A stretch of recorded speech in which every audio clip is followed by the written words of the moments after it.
we used our system to and we had a sales queue that would come in. So when we had leads, so we were doing like large campaigns. And so, we found ourselves kind of digging through the dashboard and figuring out how to like trace down leads that maybe came in overnight or something like that. We're trying to make sure that our conversions were lining up. And so you think about that, and like we were power users, obviously, because we're selling VoIP, but like, why wouldn't a business want to be able to do that too? It's something Well, similar, right? I mean, it all comes down to the person's role within the organization. If I'm a salesperson and my job is to close deals and I'm getting paid on those deals, like my end take home is based on those situations. I don't want to miss any call. I want to return every single call. I want to do it as fast as possible. And I want to make sure that if there's a legitimate possible scenario out there where it could lead to a transaction that helps me, I want to make sure that never falls through the crack.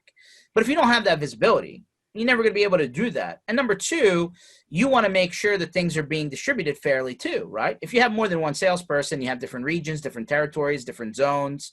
Like, you want to make sure that those people are getting to the right person quickly, right? Nobody wants to call into the credit card company, the cable internet company, the pick your worst vendor. You call in and you're 8 transfers later and you just give up, right? Like, that doesn't work. So at the end of the day, making sure that you have the visibility, number one, and two, that your system's intelligent enough that it can route those calls to the right place and inform the people of those teams or those groups or those departments of what's happening in their bubble. Yeah, this is called business analytics. It's not just call reporting or a dashboard or a wall board. This is business intelligence, and this is something that can be acted on. And so this is part of the discussion, right? And this is some of the discovery that needs to be done when you're talking to your customers, because back to what you said, like, everybody expects the phone's going to ring. I mean, Kevin, if the phone doesn't ring, what are you doing? But, like, we're well past that now. Yeah. That's understood. Yeah. And so that is like the next level of offering, right? Is like you said, like the business, like that's when you're truly like a technology consultant. You can go in and it's not just selling VoIP for X amount per endpoint, and you have your call pass and you have everything else.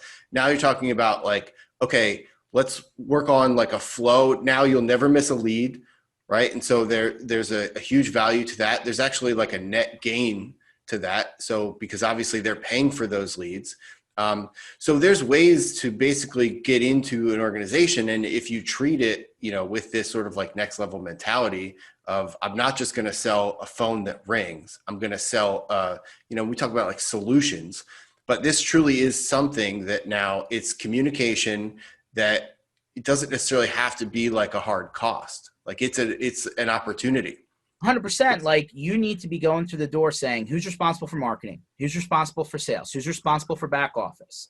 How are you measuring X, Y, and Z? And how do you make sure that people are doing their jobs? These are business questions. I did not talk about what phone, what headset, what auto attendant option. Like, yes, we'll get there. But like, I need to start with who's responsible, what are they doing now, what's missing, and how we can help them do their jobs better. Like, you had mentioned the option of marketing, right? If I want to do a marketing campaign, or I'm calling a large number of people, or I'm sending out a large number of mailers, or even an email campaign, having a specific number that they dial that comes back to the system that's reportable. Now all of a sudden I have initial measurement on how effective my campaign is. And then we're talking about marketing right now. It didn't even come to sales yet. So like, my point is, these are the types of things that are important to really flush out. And here's the thing. If your prospect, your existing customer, whoever you're talking to on the other side of the desk, is working off of antiquated technology, right? They haven't even, like, they're still in make the phone ring mode and how do I save money? This stuff is foreign to them. They don't even realize that it's out there because everybody's selling the lowest hanging fruit. And unfortunately, if that's all we're talking about, then this is going to be race to the bottom, right? This is going to be, how long of a contract will the customer sign? What's the cheapest device I can include as part of the bundle? And how do I lock them in, right? That's the whole discussion on that side. This is just it, okay? But I think what started to happen now is people started to realize that there's different profile of customers in different verticals with different requirements. Let's talk about a lawyer, for example. Every phone call every minute's billable, mostly.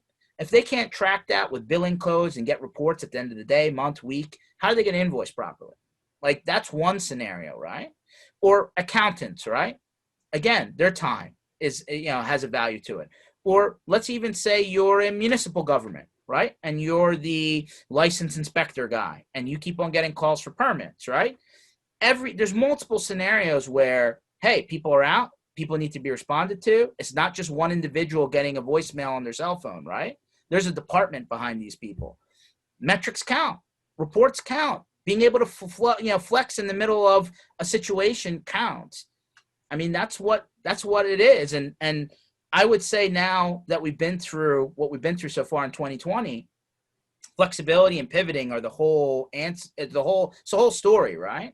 And I think a lot of people found that the system that they locked into for their 3-year deal with the free phones maybe didn't fit the buck, right? Now all of a sudden they have multiple technologies stacked on top of each other because it's not there.